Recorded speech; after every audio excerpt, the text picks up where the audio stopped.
wassalamu ala Rasulillah. Asyhadu an la ilaha illallah wa asyhadu anna Muhammadan abduhu wa rasuluhu wa ba'du. Kembali kita hadiri majelis Riyadhus Shalihin, tamannya orang-orang soleh. Kitab yang ditulis oleh Yahya bin Syaraf An-Nawawi, ulama bermadzhab Syafi'i, tinggal di negeri Syam. Kita sudah menyelesaikan satu bab, di bab 1 tentang ikhlas, masuk bab 2 tentang tobat. Tobat ini berarti upaya kita untuk memperbaiki diri setelah melakukan perbuatan dosa. Nah, di sini Imam An-Nawawi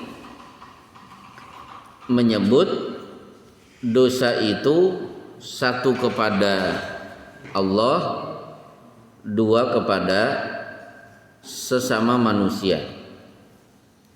Kalau kepada Allah, tobatnya an yukli'a anil maksiyah, meninggalkan maksiat. Kemudian an yandama ala fi'liha, menyesal. Yang ketiga, an ya'zima alla ya'uda ilaiha, berjanji tidak akan mengulangi. Itulah tobat yang benar.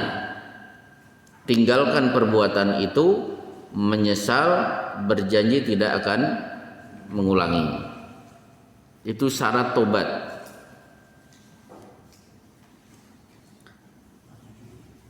Tapi kalau tobat berkenaan dengan urusan sesama manusia, berarti satu, tinggalkan maksiat itu. Dua, menyesal sudah mendolimi saudara saya. Kemudian berjanji tidak akan menyakiti lagi saudara saya. Nah, keempat, minta dimaafkan. Kalau urusan harta berarti dikembalikan. Urusan mencemarkan nama baik berarti kita pulihkan nama baik dia. Baik, satu persatu dalil berkenaan dengan tobat akan kita baca. Qala Allahu ta'ala, wa tubu ilallahi jami'an ayyuhal mu'minuna la'allakum tuflihun. Ayat kedua, istaghfiru rabbakum thumma tubu ilaihi. Ayat ketiga, ya ayyuhalladzina amanu tubu ilallahi taubatan nasuha. Allah Subhanahu wa taala berfirman, dan bertobatlah kalian semua kepada Allah. Wahai orang-orang yang beriman, agar kalian beruntung. Surat An-Nur ayat 1. Allah Subhanahu wa taala berfirman, minta untuk Tuhan kalian dan bertobatlah kepadanya. Quran surat Hud ayat 3. Hai orang yang beriman, bertobatlah kepada Allah dan bertobatlah kepada Allah dengan taubat yang seburuk-buruknya. Quran surat Al-Akhir ayat 8. Nah, baik, di sini ada kata-kata istighfar dan tobat. Kalau ada kata-kata istighfar berdiri sendiri, tidak ada kata-kata tobat, berarti itu istighfar, itu juga tobat. Demikian juga kalau ada kata-kata tobat, tidak ada kata istighfar, berarti itu tobat, juga itu istighfar. Tapi kalau istighfar kemudian tobat dicantumkan dalam satu kalimat, istighfar punya arti sendiri, tobat punya arti sendiri. Apa bedanya? Kalau istighfar berarti memohon ampun kepada Allah. Kalau tobat berarti beramal soleh untuk menutupi dosanya. Nah, berarti ini saya punya dosa, saya sikapi dengan istighfar, berarti astagfirullah, saya mohon ampun kepada Allah. Setelah itu saya akan tutupi perbuatan dosa tidak hanya dengan istighfar tapi dengan amal soleh. Contoh, Wahsi merasa berdosa, orang yang paling dicintai Rasulullah sudah saya bunuh, yaitu Hamzah pada perang Uhud. Akhirnya dia mencari informasi siapa orang yang paling dibenci oleh Rasulullah. Para sahabat mengatakan itu nabi palsu Musailimah Al-Kadzab. Maka dia pun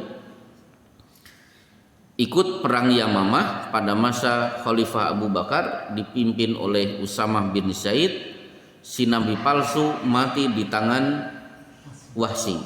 Berarti Wahsy itu beristighfar memohon ampun kepada Allah, itu istighfar.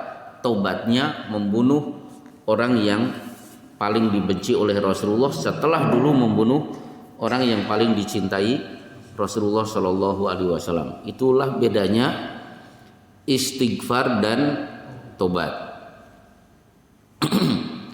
Seperti para sahabat dulu pernah berbuat syirik, beristighfar, memohon ampun kepada Allah, bersyahadat. Setelah itu apa? Dengan tangannya dia hancurkan patung-patung yang dulu pernah dia sembah. Baik, 3 ayat ini kita juga dapat pelajaran tobat itu ciri orang beriman, karena tubu ilallahi jami'an ayyuhal mu'minun. Khas ciri yang melekat pada diri seorang mukmin itu senantiasa bertobat. Baik, sekarang baru masuk satu persatu hadisnya. Kita baca 2 hadis. An Abi Hurairah radhiyallahu anhu qala sami'tu Rasulullah sallallahu alaihi wasallam yaqulu wallahi inni la astaghfirullah wa atubu ilaihi fil yaumi aktsara min sab'ina marratan rawahul Bukhari wa anil Aghar Ibni Yasar Al-Muzani radhiyallahu anhu qala Rasulullah sallallahu alaihi wasallam ya ayyuhan nasu tubu ilallahi wastaghfiruhu fa inni atubu fil yaumi mi'ata marrah. Dari Abu Hurairah radhiyallahu anhu dia berkata, aku mendengar Rasulullah SAW bersabda, demi Allah, sesungguhnya aku beristighfar memohon ampun kepada Allah dan bertobat kepadanya lebih dari 70 kali dalam sehari. Dari Al-Aghar bin Yasar bin Al-Muzani radhiyallahu anhu dia berkata, Rasulullah SAW bersabda, wahai manusia, bertobatlah kepada Allah dan beristighfarlah memohon ampun kepadanya, karena sesungguhnya aku bertobat sebanyak 100 kali dalam sehari. Ya, sekarang berarti di sini hadis pertama sehari minimal Rasulullah beristighfar 70. Hadis kedua 100. Nah, kita gabungkan sekarang. Istighfar itu ada yang bersifat rutin. Contoh istighfar selesai sholat. Karena Rasulullah idza sallama istaghfarallaha salatan. Selesai dari salam beliau biasa beristighfar 3 kali. Nah, istighfarnya bagaimana? Qila wa kaifal istighfar? Ada yang bertanya bagaimana istighfar Rasulullah selesai sholat? Qala astagfirullah, astagfirullah.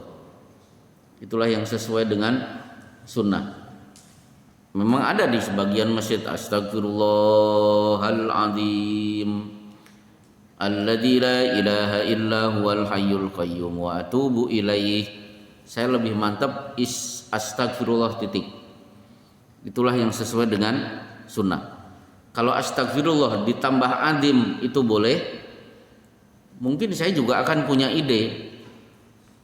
Astagfirullah al-Ghaffar itu kan lebih mantap daripada adim.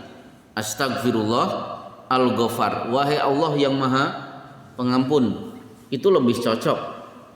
Cuma karena ini istighfar, ini bagian dari ibadah, ibadah itu tauqifi, paketnya langsung dari langit, ya sudah. Hadisnya mengatakan astagfirullah, astagfirullah, astagfirullah, itu yang kita baca. Kembali kita beristighfar ketika duduk di antara 2 sujud.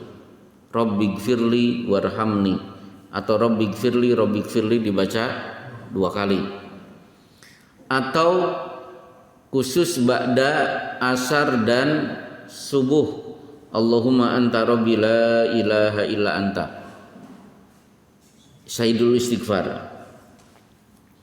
Termasuk istighfar rutin, siapa yang naik kendaraan dianjurkan ketika masih berdiri bismillah, begitu naik dan pantat sudah ada di jok alhamdulillah, kemudian subhanalladzi sakhkhara lana hadza wa ma kunna lahu muqrinin wa inna ila rabbina lamunqalibun. Setelah itu membaca rabbi dzalamtu nafsi faghfirli fa innahu la yaghfiru dzunuba illa anta. Kemudian tertawa, masuk gigi satu, mobil berjalan. Inilah satu-satunya zikir yang diakhiri dengan tertawa. Itulah yang diriwayatkan oleh Ali ketika dia di Kufah, setiap naik onta pasti tertawa. Kaum tabi'in bertanya, kenapa kamu selalu tertawa? Beginilah Rasulullah dulu selalu tertawa setelah Rabbi dzalamtu nafsi faghfirli fa innahu la yaghfirud dzunuba illa anta. Onta baru berjalan. Kenapa tertawa? Karena Rasulullah melihat malaikat takjub. Orang akan bepergian, yang diingat sebelum berangkat adalah dosa. Ya Allah, aku zalim, banyak dosa, tidak ada yang bisa mengampuni dosaku kecuali Engkau. Takjub malaikat. Nah, takjubnya malaikat disambut dengan tertawanya Rasulullah. Karena orang sekarang berangkat, begitu mau masuk gigi 2, mana? SIM, KTP, HP, kan begitu. Yang diingat itu. Iya betul, masker. Kemarin saya khutbah di TBC Matumpang. Polisi banyak sekali di situ. Ya ternyata dari rumah fokus saya peci. Masker tidak masuk, biasanya masker ada 3 di tas. Nah, baik, betul hari ini masker. Nah, kita lanjutkan. Jadi malaikat takjub. Maka orang ini kalau berangkat kemudian akhirnya terjadi kecelakaan, kemudian mengantarkan kepada kematian, berarti menghadap Allah sudah tidak punya urusan dosa lagi, karena sudah memohon ampun dulu. Nah sekarang untuk hadis ini adalah istighfar 70 atau 100. Ini istighfar di luar istighfar rutin. Berarti kita punya waktu khusus untuk beristighfar. Nah, di sini kata-katanya la astaghfirullah wa atubu ilaih, menggabungkan antara istighfar dan tobat. Sekarang jumlah 100 itu yang diucapkan oleh Rasulullah istighfarnya apa? Maka ada hadis yang lain dari Ibnu Umar. Ibnu Umar duduk di sampingnya Rasulullah. Ternyata Rasulullah membaca Rabbighfirli wa tub alayya innaka antat tawwabur rahim. Rabbighfirli, ampuni aku ya Allah, wa tub alayya, terima tobatku. Rabbighfirli wa tub alayya innaka, sesungguhnya engkau tawwabur rahim, maha penerima tobat dan maha memberi kasih sayang. Kata Ibnu Umar, kunna na'udduha min Rasulillahi sallallahu alaihi wasallam fil majlisil wahid mi'ata marrah. Aku hitung-hitung sekali duduk Rasulullah membaca itu 100 kali. Sekali duduk.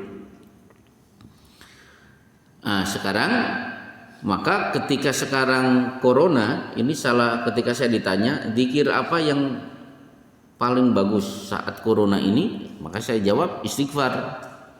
Karena man lazimal istighfar, siapa yang melazimi bacaan istighfar, ja'alallahu min kulli dhiqin makhraja, Allah akan bikin yang sempit menjadi lapang, wa min kulli hammin faraja, setiap sedih berubah menjadi bahagia, wa razaqahu min haitsu la yahtasib, Allah akan memberikan rezeki dari jalan yang tidak disangka-sangka.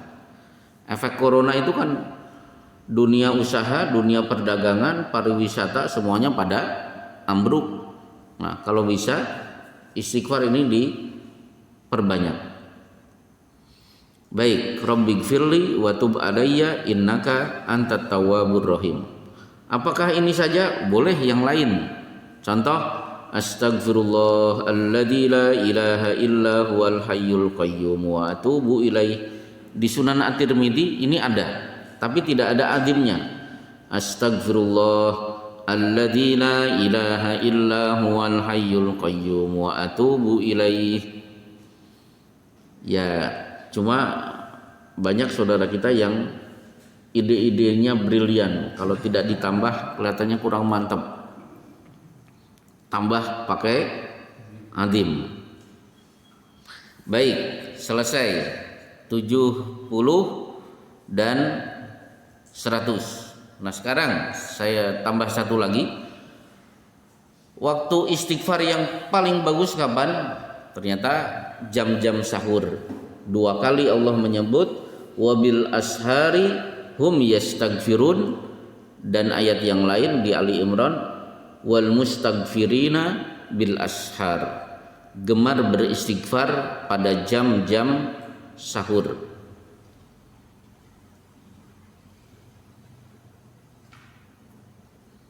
Maka kalau saya ngisi pengajian subuh misalnya Sabtu, berangkat dari rumah, favorit saya istighfar, karena ini menjelang waktu subuh. Masuk hadis di bawahnya. An Abi Hamzata Anas ibni Malikin al-Ansari khadimi Rasulillahi sallallahu alaihi wasallam radhiyallahu anhu qala Rasulullah sallallahu alaihi wasallam lillahu afrahu bi taubati abdihi min ahadikum saqata ala ba'irihi wa qad adallahu fi ardi falatin muttafaqun alaihi wa fi riwayatil Muslim Allahu asyaddu farahan bi taubati abdihi hina yatubu ilaihi min ahadikum kana ala rahilati bi ardi falatin fanfalatat minhu wa 'alaiha ta'amuhu wa syarabuhu fa aisa minha fa ata syajaratan fataja'a fi dhilliha wa qad aisa min rahilihi fa bainahu wa kadzalika idh huwa biha qa'imatun indahu fa akhadha bi hitamiha thumma qala min shiddatil farti Allahumma anta 'abdi wa ana rabbuka ahta'a min shiddatil farahi. Dari Abu Hamzah Anas bin Malik al-Ansari, pelayan Rasulullah SAW, dia berkata, Rasulullah SAW bersabda, sungguh Allah lebih bergembira dengan taubat seorang hambanya daripada kegiatan seorang di antara kalian yang menemukan untanya setelah ia kehilangannya di padang pasir. Dalam suatu riwayat Muslim disebutkan, sungguh Allah lebih bergembira dengan taubat seorang hambanya ketika dia bertobat kepadanya daripada kegiatan salah seorang dari kalian yang mengendarai untanya di padang pasir lalu untanya kabur meninggalkannya, padahal makanan dan minumannya ada di atas untanya itu. Maka dia berputus asa untuk bisa menemukannya kembali. Lalu ia mendatangi sebuah pohon dan berbaring di bawah naungannya. Dia sungguh berputus asa terhadap untanya. Tak kala dia dalam keadaan tersebut, tiba-tiba dia mendapatkan untanya berdiri di hadapannya. Maka dia memegang tali kendalinya. Kemudian dia berkata karena sangat gembiranya, Ya Allah, Engkau adalah hamba-Mu dan Aku adalah Tuhanmu. Dia selalu ucap karena terlalu bergembira. Ya, hadis ini sangat terkenal. Saya yakin semuanya sudah pernah mendengar. Jadi Allah itu punya sifat bahagia. Di sini bahkan afrahu, sangat bahagia. Kalau ada hambanya berdosa kemudian bertaubat, kebahagiaan Allah, kegembiraan Allah melebihi gembiranya orang yang bersafar. Naik onta, di atas onta makanan dan minuman lengkap. Di tengah perjalanan capek, kemudian dia turun dari onta, istirahat di bawah pohon. Nah, onta itu karakternya diikat itu mudah lepas. Bahkan maka Rasulullah mengingatkan, lahuwa asyaddu talaffutan minal ibili fi ukuliha. Ini nasihat kepada para penghafal Quran. Quran itu lebih mudah lepas melebihi lepasnya onta dari talinya. Maka menghafal Quran itu cepat. Sehari 6 halaman bisa. Mau saya kasih teori, sehari 6 halaman itu bisa. 4 bulan insya Allah 30 juz selesai. Yang paling sulit adalah mempertahankan. Nah, hilangnya hafalan Quran itu lebih hebat daripada hilangnya onta yang lepas dari talinya. Betul, orang ini tidur, begitu bangun ontanya sudah tidak ada, padahal dia berada di tengah padang pasir. Lari ke sana kemari, tidak dia dapatkan, akhirnya dia kembali duduk di bawah pohon dan merasa saya akan mati di tengah padang pasir dalam keadaan lapar dan haus. Ketika berada di puncak putus asa, tiba-tiba onta itu datang. Dia bahagia, tapi tidak lupa bahwa onta itu datang karena Allah. Maka dia bersyukur kepada Allah, mengucapkan Allahumma anta abdi wa ana rabbuka. Ya Allah, Engkau adalah hambaku dan aku adalah Tuhanmu.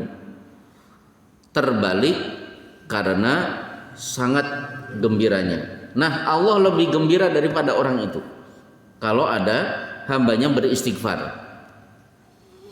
Nah, dari sini maka hadis ini dijadikan dasar dari sebagian ulama yang menilai seorang yang pernah berdosa kemudian beristighfar itu lebih afdol daripada orang yang tidak pernah berbuat maksiat.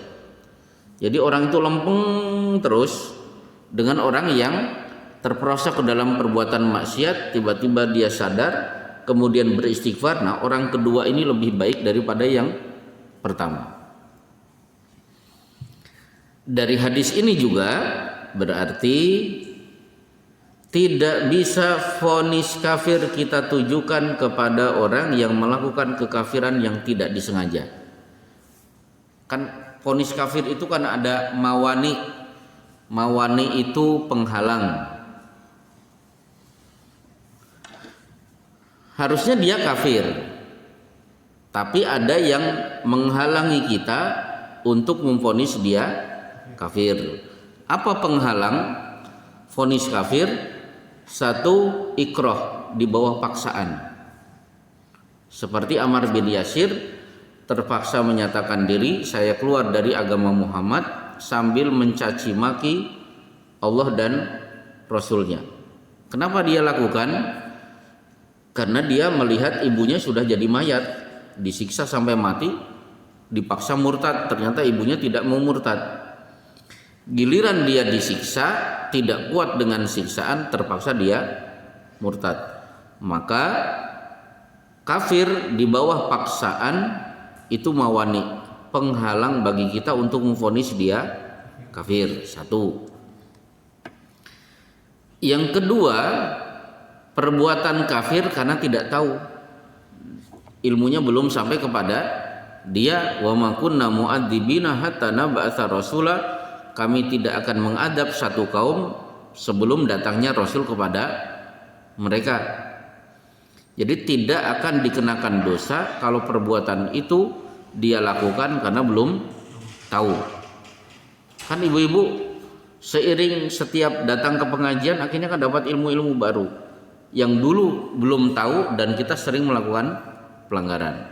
Nah, ketiga, perbuatan kafir dilakukan tidak sengaja. Seperti ini, refleks. Ya Allah, Engkau adalah hambaku, aku Tuhanmu. Ini kan kafir, tapi karena tidak sengaja. Di bawahnya sekarang, An Abi Musa Abdullah ibni Qais al-Ash'ari radhiyallahu anhu, anin Nabi sallallahu alaihi wasallam qala innallaha ta'ala yabsutu yadahu bil laili liyatuba musii'un nahari wa yabsutu yadahu bin nahari liyatuba musii'ul lail hatta tatlu asy-syamsu min maghribiha. Dari Abu Musa Abdullah bin Qais al-Asy'ari radhiyallahu anhu dari Nabi sallallahu alaihi wasallam dia bersabda, sesungguhnya Allah Ta'ala membentangkan tangannya di malam hari agar pelaku dosa di siang hari bertobat, dan membentangkan tangannya di siang hari agar pelaku dosa di malam hari bertobat hingga matahari terbit dari tempat terbenamnya. Ya, berarti Allah punya tangan. Nah, di sini sesungguhnya Allah membentangkan tangannya di malam hari untuk menunggu siapa yang bertobat atas dosa yang dilakukan di siang hari. Allah juga membentangkan tangannya di siang hari menunggu siapa yang bertobat atas dosa yang dikerjakan di malam hari. Yakin Allah punya tangan. Berapa tangan Allah? Bal yadahu mabsutatan. Kedua tangan Allah terbuka. Berarti Allah punya dua tangan. Tangan kanan dan tangan kiri. Karena setiap orang yang berinfak yaqbalullahu biyaminihi, Allah menerimanya dengan tangan kanannya. Salam. Jadi tangan kanan, tangan kiri. Kita juga yakin Allah itu punya jari. Di kitab Tauhid bab terakhir, mungkin masih ingat, annas samawati ala isba, nanti langit ada di jari Allah, wal ardina ala isba, bumi ada di tangan di jari Allah, wasyajar ala isba, seluruh pepohonan ada di jari Allah. Berarti Allah punya tangan, tangan Allah dua, kanan dan kiri. Allah juga punya jari. Begitu kita menerima dalil-dalil ini,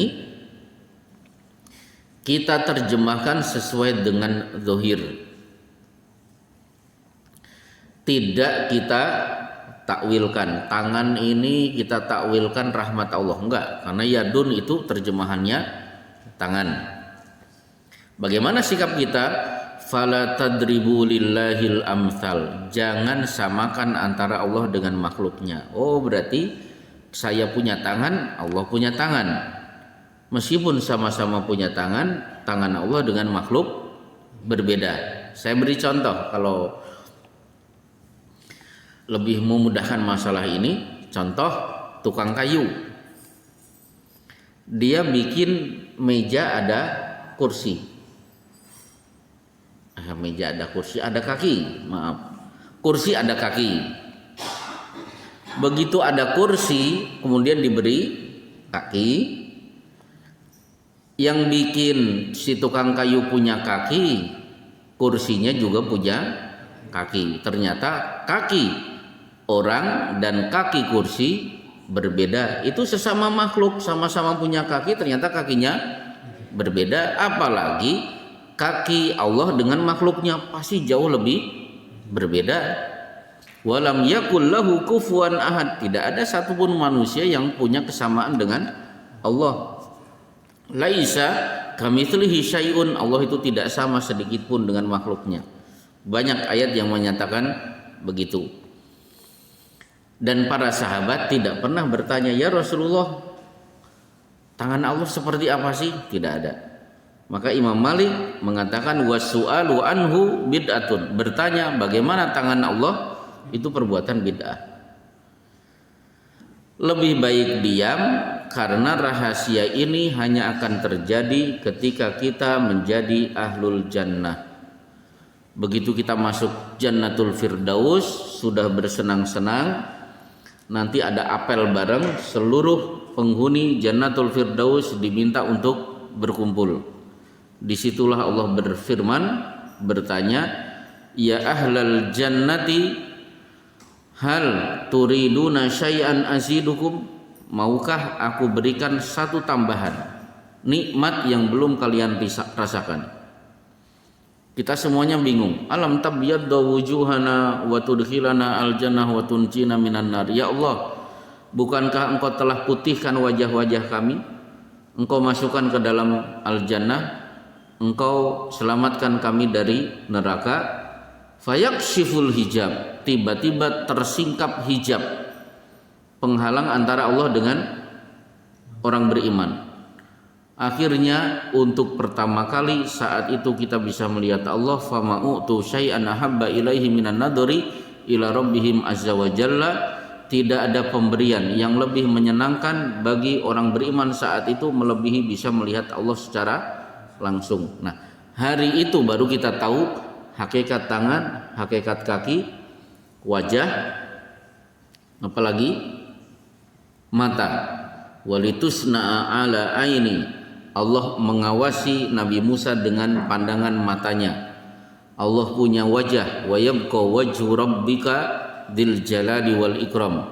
Allah juga punya kaki.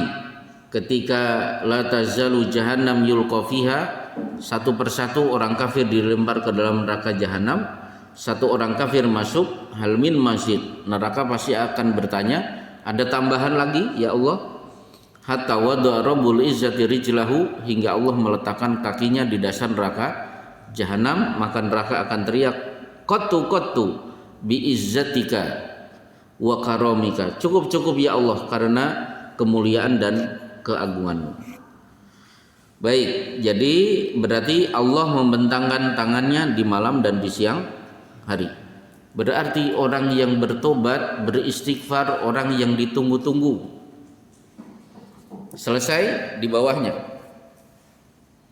An Abi Hurairah radhiyallahu anhu qala Rasulullah sallallahu alaihi wasallam, man taba qabla an tatlu asy-syamsu min maghribiha taballahu alaihi, rawahu Muslim. Di bawahnya An Abi Abdurrahman Abdullah ibni Umar ibnil Khattab radhiyallahu anhuma anin Nabi sallallahu alaihi wasallam, innallaha yaqbalu taubatal abdi ma lam yughargir.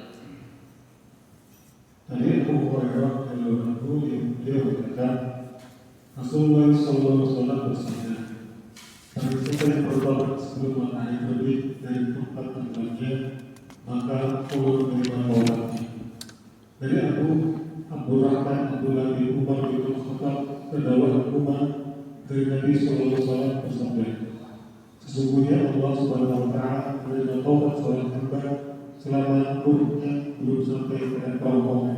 Ya, berarti dua waktu tobat dinilai sudah telat, tidak akan diterima.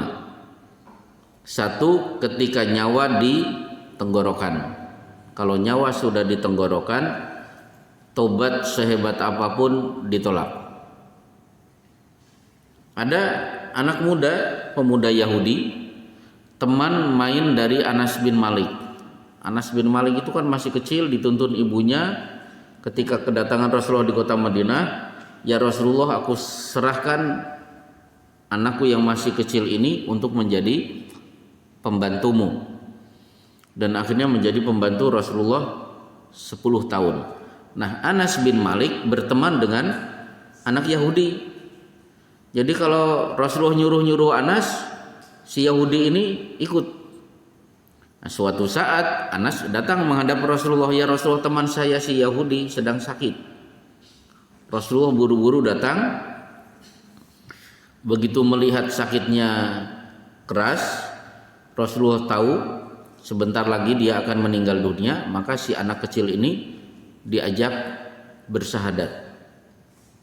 Dia bingung, tertarik bersahadat, tapi bapaknya di sampingnya, tokoh Yahudi. Tanpa disangka-sangka, bapaknya mengatakan, ai bunayya ati Aba Qasim, putraku ikuti ajakan si Abu Qasim. Maksudnya Rasulullah. Akhirnya anak ini mengucapkan dua kalimat syahadat. Tidak lama kemudian sakaratul maut datang, meninggal.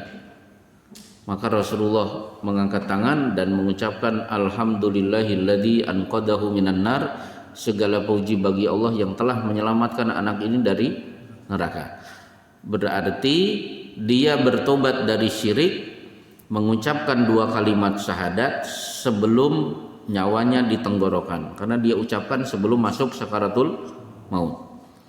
Yang kedua, ketika matahari terbit dari sebelah barat. Bagaimana prosesnya? Prosesnya adalah innallaha yab'atsu rihan minal yaman, akan berhembus angin dari negeri Yaman.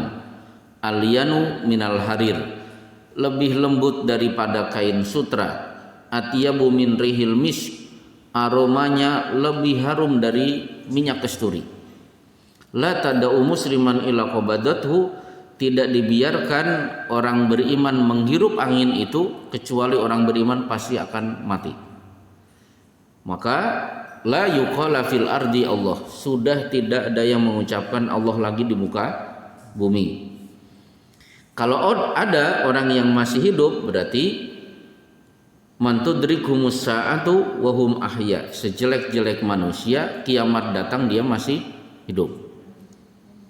Akhirnya seluruh manusia dalam keadaan kafir karena orang beriman sudah pada mati.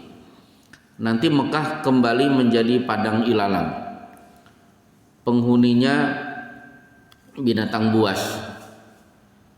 Sebelum itu ada laki-laki dari Ethiopia, Rasulullah menyebut dengan Dzu Suwaikotaini, laki-laki yang punya betis tipis kecil, membawa kampak jalan kaki dari Ethiopia.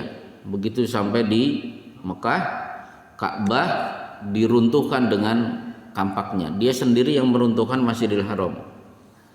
Akhirnya Mekah sudah tidak ada penghuni, binatang buas yang hidup, tumbuh-tumbuh padang ilalang.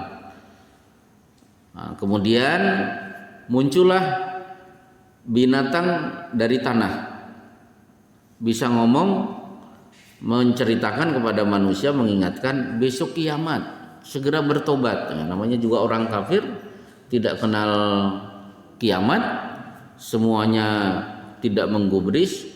Tiba-tiba besok matahari betul-betul terbit dari sebelah barat. Semua manusia beriman, amanan nasu ajmain, seluruhnya beriman. Falam takun imanuha, imannya sudah tidak bermanfaat sama sekali. Jadi tobat dinyatakan telat, matahari dari sebelah barat atau nyawa berada di kerongkongan. Masuk hadis di bawahnya. Ini hadis cukup panjang. Anzir ibni Hubaish qala ataitu Sufyana ibna Asalin radhiyallahu anhu as'alu 'anil masyi 'alal kufaini faqala ma ja'aka bika yazir faqultu ibtigha'ul ilmi faqala innal malaikata tad'u ajnihataha li talibil ilmi ridha bima yatlub faqultu innahu qad hakka fi sadri al mashu 'alal kufaini ba'dal ghaiti wal bauli wa kuntum ra'atan min ashabin nabi sallallahu alaihi wasallam faji'tu as'aluka hal sami'tahu yadhkuru fi dzalika syai'an qala na'am ya'muruna idza kunna safran aw musafirina alla nanzi'a khifafana thalathata ayyamin wa layalihun illa min janabatin walakin min ghaitin wa baulin wa naumin faqultu hal sami'tahu yadhkuru fil hawa syai'an qala na'am kunna ma'a Rasulillahi sallallahu alaihi wasallam fi safarin fa bainama nahnu indahu id nadahu a'rabiyun bi sautin lahu jauhariyun ya Muhammad fa ajabahu Rasulullah sallallahu alaihi wasallam nahwan min sautihi faqultu lahu waihak ugdud min sautika fa innaka indan nabi sallallahu alaihi wasallam wa qad nuhita an hada faqala wallahi la agdud faqala al-a'rabi al-mar'u yuhibbul qauma wa lamma yalhaq bihim qala nabi sallallahu alaihi wasallam al-mar'u ma'a man ahabba yaumal qiyamati fa mazala yuhaddithuna hatta dzakara baban minal maghrib masiratu ardihi aw yasiru raqib fi ardihi arba'ina aw sab'ina aman qala Sufyan ahadur ruwat kila asyam khalaqallahu ta'ala yauma khalaqas samawati wal arda maftuhan litaubati la yuglabu hatta tadlu asyamsu minhu. Dari Zaid bin Ubays beliau berkata, aku mendatangi sahabat dari Asal radhiyallahu anhu untuk bertanya kepadanya tentang mengusap kedua aku. Beliau bertanya, apa yang membuatmu datang wahai Zir? Aku menjawab, mencari ilmu. Beliau berkata, sesungguhnya para malaikat mengatakan sayap-sayapnya bagi mencari ilmu karena ridho dengan apa yang diajari. Aku berkata, sesungguhnya telah ada keraguan dalam dadaku tentang mengusap buahku setelah buahnya besar dan kecil. Sedangkan Anda adalah seorang dari sahabat Nabi SAW. Maka aku datang untuk menanyakan kepada Anda, apakah Anda pernah mendengar beliau menyebut sesuatu tentang hal itu? Beliau menjawab, ya. Beliau memerintahkan kami apabila kami sedang dalam kapal agar tidak melepas hukum kami selama 3 hari 3 malam kecuali karena janabah atau hadas besar, dan tetapi tidak melepasnya karena buah besar dan kecil saat tidur. Maka aku bertanya, apakah Anda pernah mendengar beliau menyebutkan sesuatu tentang hawa nafsu? Beliau menjawab, ya. Kami pernah mendengar dalam suatu sahabat bersama Rasulullah SAW ketika kami sedang berada di samping beliau, tiba-tiba seorang anak Badui memanggil beliau dengan suara yang sangat keras, wahai Muhammad. Maka Rasulullah SAW menjawabnya dengan suara yang menyerupai suaranya, ya, saya telah mendengarmu. Maka aku berkata kepadanya, celakalah kamu, rendahkan suaramu karena kamu sedang dihantam Nabi SAW, dan kamu dilarang melakukan karena kamu sedang kamu telah dilarang melakukannya. Dia menjawab, demi Allah, aku tidak merendahkan suaraku. Orang Arab itu berkata, seseorang mencintai satu kaum tetapi belum bisa melakukan amalan seperti mereka. Nabi SAW bersabda, seseorang itu akan bersama orang yang dia cintai pada hari kiamat. Beliau terus bercerita kepada kami hingga beliau menyebut satu gerbang dari maghrib yang lebarnya atau penunggang kendaraan berjalan pada lebarnya selama 40 atau 70 tahun. Sufyan salah seorang rawi berkata, dari anak Syam, Allah Subhanahu wa Ta'ala menciptakannya pada waktu menciptakan langit-langit dan bumi dalam keadaan terbuka untuk bertaubat. Ia tidak akan ditutup sampai matahari terbit darinya. Ya, baik. Berarti ini seorang tabi'in bertamu kepada seorang sahabat. Tabi'in bernama Zir bin Hubesh bertamu ke Sufyan bin Asal. Apa tujuan Anda kemari? Mencari ilmu. Wah, bagus. Karena malaikat meletakkan sayapnya menaungi orang yang sedang mencari ilmu. Berarti majelis taklim tidak hanya pengajian. Datang kepada seorang ustadz bertanya tentang mungkin akidah fikih, itu juga majelis taklim. Maka malaikat juga menaungi dua orang itu dengan sayapnya. Nah, orang ini ketika bertamu dia mendapatkan 3 ilmu. Ilmu pertama berkenaan dengan al-mashu alal khuffaini, mengusap sepatu bagian atas. Perlu diketahui, sholat menggunakan sepatu, sendal atau kaos kaki sebenarnya hukumnya lebih afdol,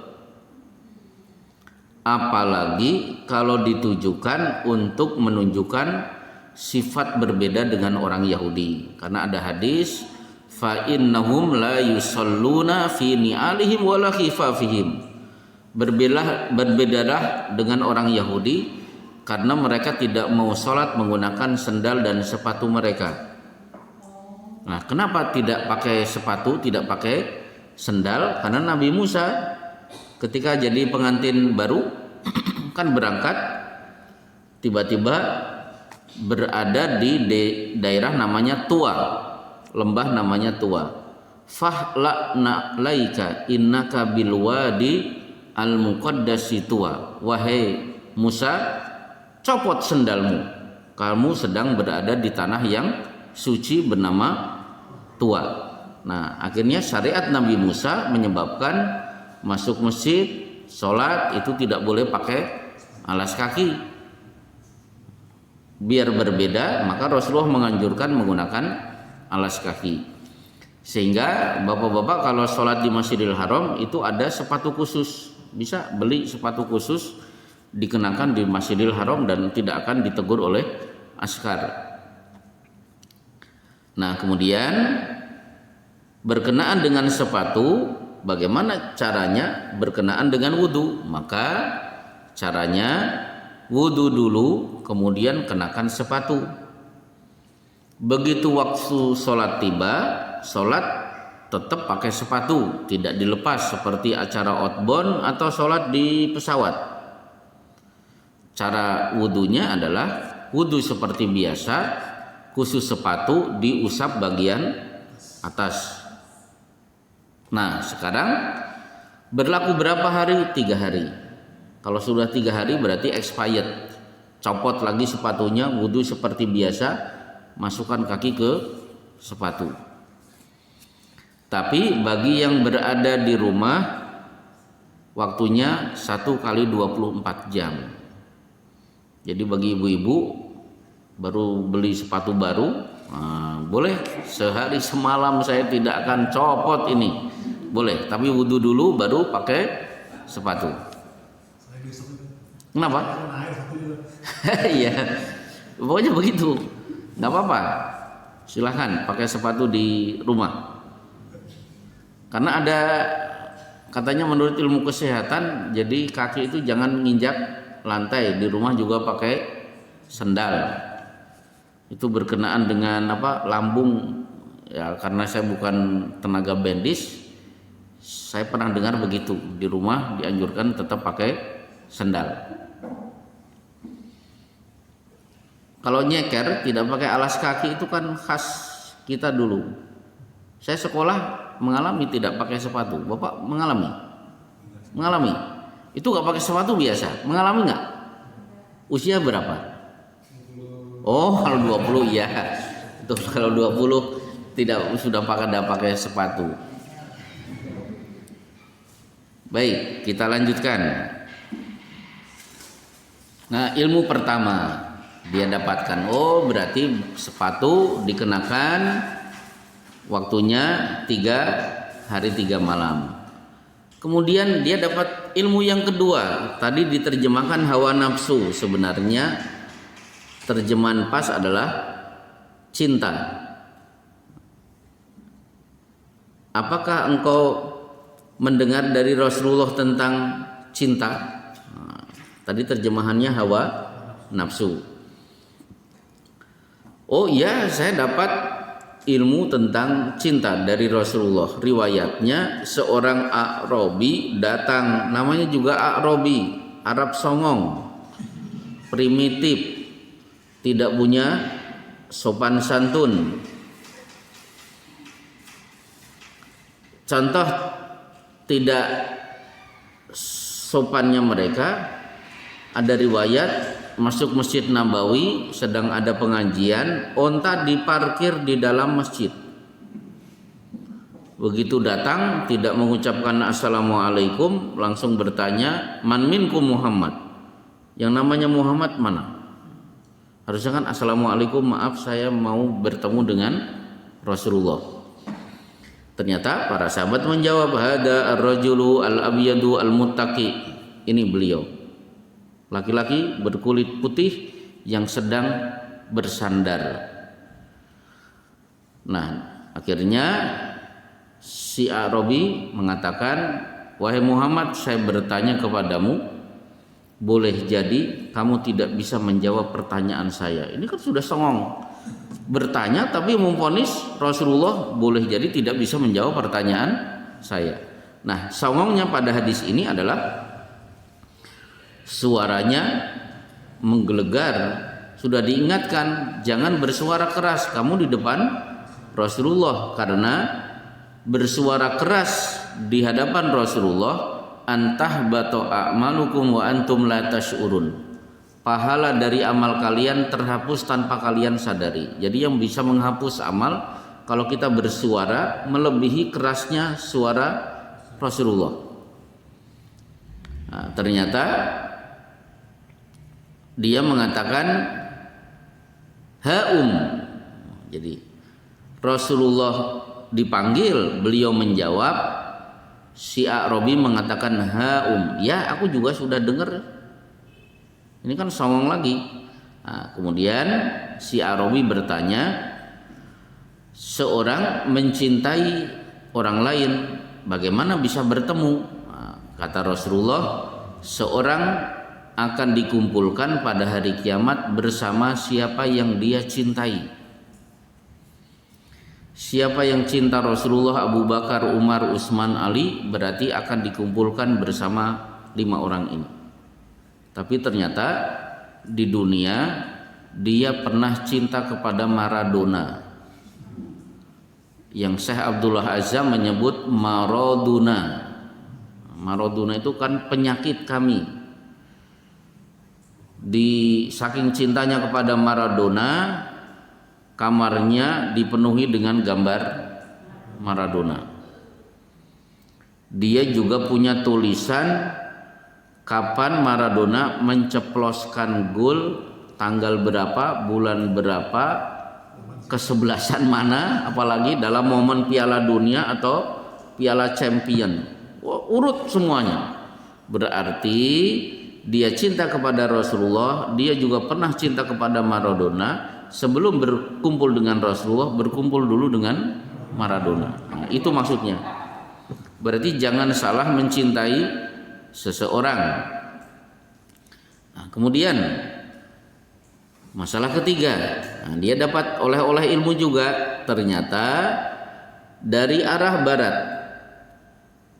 Maksudnya begini, kalau kita menyebut barat dan timur, yang dimaksud barat kalau dalam hadis berarti negeri Syam. Kalau Rasulullah menyebut timur berarti Irak dan Iran. Rasulullah menyebut kerusakan ada di arah timur, berarti rusaknya Islam itu ada di Irak dan Iran. Buktinya apa? Dari arah itulah muncul pertama kali Syiah, muncul pertama kali Khawarij. Jadi kerusakan Islam ada di timur, kebaikan Islam ada di barat, maksudnya di negeri Syam. Disitulah gudangnya ulama. Maka ada Imam Nawawi, penulis kitab Riyadhus Shalihin. Imam Syafi'i itu negeri Syam, lahirnya di jalur Gaza, Palestina. Termasuk Imam Ibnu Taimiyah, Imam Ibnul Qayyim Al-Jauziyah. Jadi barat itu identik dengan baik, timur identik dengan jelek. Nah, kemudian salah satu kebaikan dari arah barat, ada pintu di langit sana di atas negeri Syam. Pintu itu adalah pintu taubat. Luasnya kalau mau dikelilingi, diameternya harus dikelilingi selama 40 atau 70 tahun.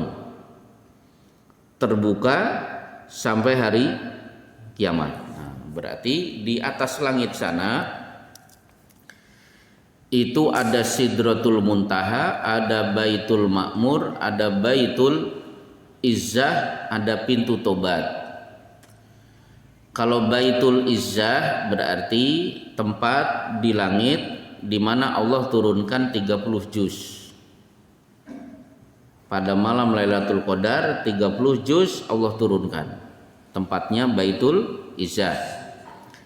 Kalau Baitul Ma'mur berarti Ka'bahnya para malaikat. Setiap hari 70.000 malaikat tawaf di Baitul Ma'mur, tepat di atas Masjidil Haram. Jadi kalau digaris di atas Masjidil Haram itu ada Baitul Ma'mur. 70.000 malaikat tawaf, kalau sudah selesai keluar dan tidak pernah akan kembali lagi. Baitul Izzah, Baitul Ma'mur, Sidratul Muntaha. Apa itu Sidratul Muntaha? Sidrah artinya pohon bidara, muntaha adalah ujung alam semesta. Muntaha Indonesia sebelah barat Sabang, muntaha Indonesia sebelah timur Merauke. Muntaha itu ujung. Kalau Sidratul Muntaha berarti muntaha, ujung alam semesta di langit ketujuh. Disebut sidrah karena di situ ada pohon bidara. Pohon bidara itu ada di dunia, maka igsiluhu bima'in wasidrin, mandikan mayit dengan air yang dicampur dengan daun bidara di dunia. Kemudian di Sidratul Muntaha, di situ Rasulullah melihat Ibrahim dikelilingi anak-anak kecil, maka Rasulullah mengatakan asyaihu fi asli sajarah fa Ibrahim wasibyan haulahu fa auladun nas. Laki-laki yang ada di pohon itu adalah Ibrahim, anak kecil yang mengelilinginya itulah anak-anak kecil meninggal di usia kanak-kanak, diasuh oleh Nabi Ibrahim. Bidara akan muncul lagi di Jannatul Firdaus di surat Al-Waqiah, wa ashabul yamin ma ashabul yamin. Betapa beruntungnya kalau kita masuk kelompok kanan. Fi sidrin mahdud, nanti akan bertemu bidara yang tidak berduri. Berarti pohon bidara ada di dunia, di Sidratul Muntaha, di Jannatul Firdaus. Maka pohon bidara termasuk pohon yang dianjurkan untuk ditanam. Bahkan kalau tanahnya bagus, buah bidara itu rasanya seperti apel. Karena saya di Solo ada pohon bidara, Pak ini buahnya enak, saya petik ternyata serasa apel. Kecil. Agak gede Pak kalau. Wah, malah tahu. Jadi tergantung apa namanya tanahnya. Kalau tanahnya bagus, gede, rasanya enak. Iya, seperti apel mal. Kenapa? Iya, ada getir-getirnya. Tapi enak. Di kuburan. Wah, itu dari mayat itu, Pak. Oh, gitu ya. Ya nggak apa-apa sih. Halal. Baik. Selesai, inilah hadis ke-19. Bertamu mendapatkan 3 ilmu.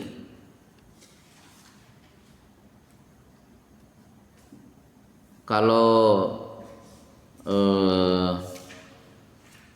Abdullah bin Unais itu sedang duduk santai di rumah, diingatkan ada satu hadis yang pasti kamu belum mendengar, ada di Mesir. Dia langsung memacu kudanya, perjalanan sebulan, bolak-balik berarti 2 bulan untuk mengejar satu hadis saja. Abdullah bin Unais. Nah, ini orang ini bertamu mendapatkan 3 ilmu. Cukup? Ada pertanyaan, saya persilahkan.